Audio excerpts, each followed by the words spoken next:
Welcome to this month's fixed income outlook. This time we're going to be looking at what is the role of fixed income in your portfolio.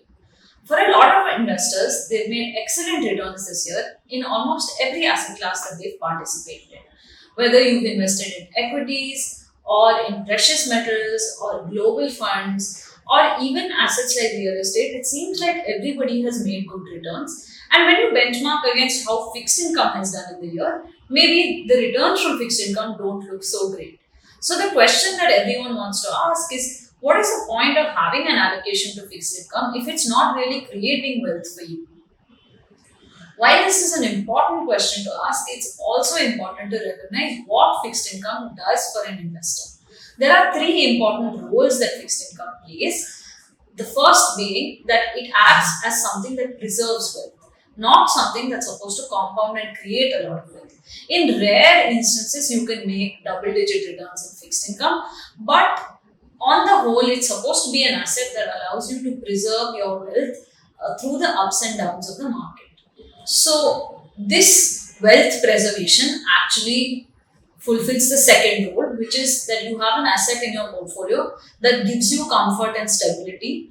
And this allows you to participate in other opportunities when the context of the market actually changes. And we'll talk about what context we're in and how the market context can actually change in a little bit.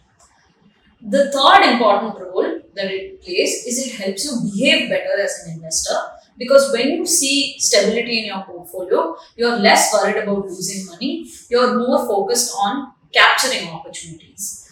So these three roles are actually interconnected, and this is why every investor needs some allocation towards fixed income, because having a source of predictable returns which are liquid is very important for your wealth creation journey in the long run, even if it's not really working for you in the short run.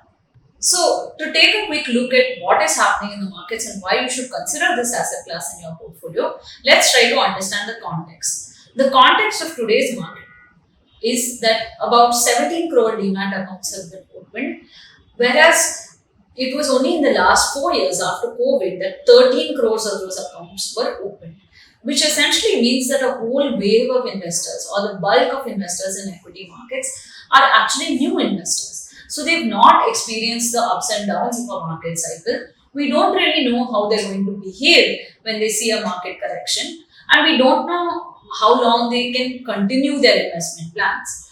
If history teaches us anything, it's that when investors see a downturn, probably for the first year there is some level of risk tolerance, but after some time, if that drawdown continues to be more prolonged or there's a long period of flat returns, investors tend to move away into other asset classes. When this happens, you can have a further negative effect on performance and sentiment and confidence in building up the portfolio. If you found this video helpful, share it with a friend.